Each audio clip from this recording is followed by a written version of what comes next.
A U-tube contains a liquid of total length L. The liquid is slightly disturbed from equilibrium.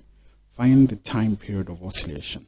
So to start with, this is what we're looking at. So I have this U-tube here. Something like this. This is my U-tube. So the liquid, I'll do something like this. Okay. So in this U-tube, I have a liquid that is filled like this. So the idea is, on the left-hand side, if the liquid moves a distance of x, it means that it will be raised on the other side a distance of 2x. So if it's raised x on one side, it will be raised 2x on one side, because you add the x for this side plus the x for that side. So in short, what we're saying is that the height h will be equals to 2x. So if that's the case, so we can start by saying the change in pressure is equals to rho gh, because pressure is equals to rho gh according to this.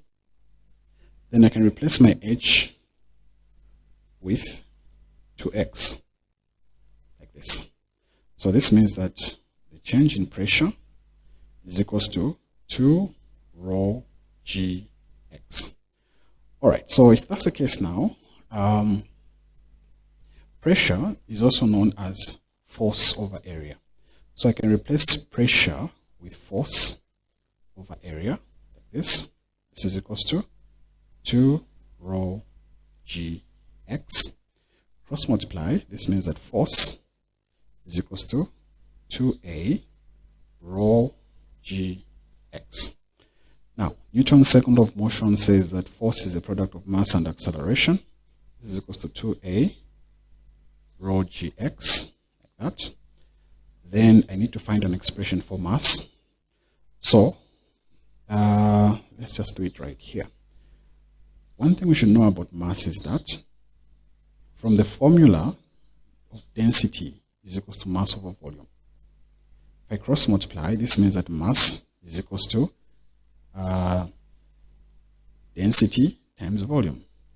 Now, volume is also given by the formula, the cross-section area multiplied by the length. So I replace volume with area times length. So if I bring it in our formula here, we can say where there's mass, I'll replace mass with density times area times length multiplied by acceleration. This is equals to 2a rho gx. Now, area and density are common on both sides. So I'll divide both sides by rho and a. Same thing here, rho and a. So this cancels that, and this cancels that. So the only thing we remain with here is LA is equals to 2gx, like this. Okay. So if I make acceleration the subject of the formula, this will become A is equals to 2g divided by L x. So I've just divided both sides by L, then I have this expression. Then I can rewrite this as A is equals to, or rather, I would say A minus, if it crosses the equal sign to the left, so A minus 2g over L x. All this is equals to 0. Okay, so let me just create some space here.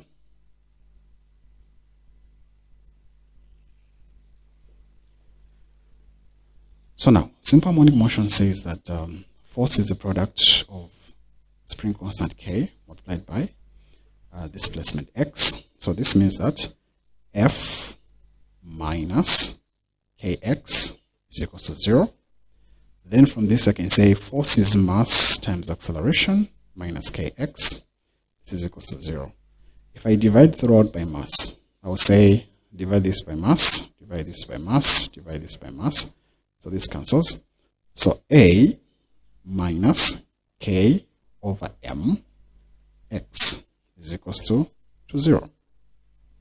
Now, this part here that we have, which is K over M, we know that this is an expression for omega, but we have to express it like this. I'll say A minus, so K over M. I'll first put it in a roots like this, then I'll square it.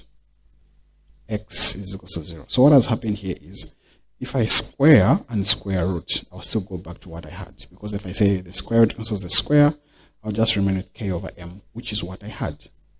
So in this case, we can clearly see that what we have inside the bracket there is just an omega. So this is acceleration minus, inside the bracket there we have omega squared x, and this is equal to 0.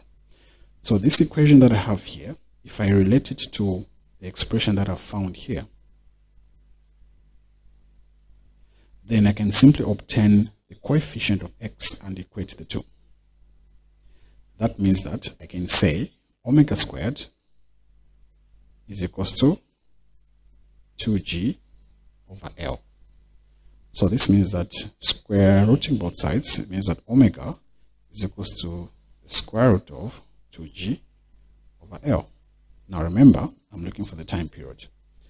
The formula I'm going to use to connect the two is that omega is equal to 2 pi over t.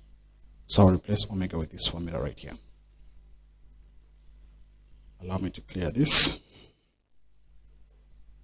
And this part as well, we don't need it.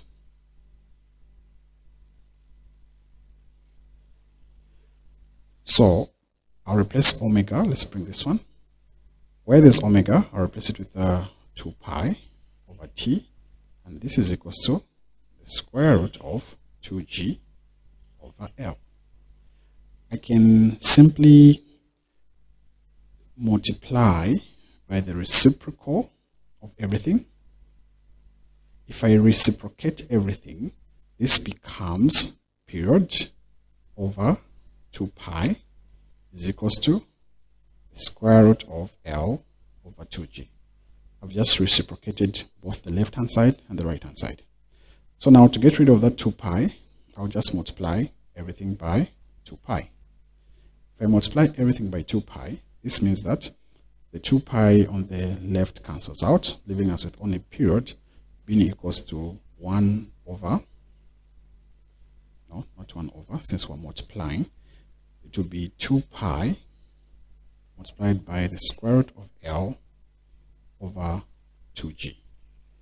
Now this gives us 2 pi, the square root of our L value given in the question is 0.8. So I will say 0.8 divided by 2 times acceleration due to gravity, which is 9.8. So let's see what we get as our period. So 0.8 divided by 19.6, and square root of that answer and multiplied by 2 pi. This gives us 1.3. So our period is 1.3 or 1.27. 1.27 seconds. So there we have it.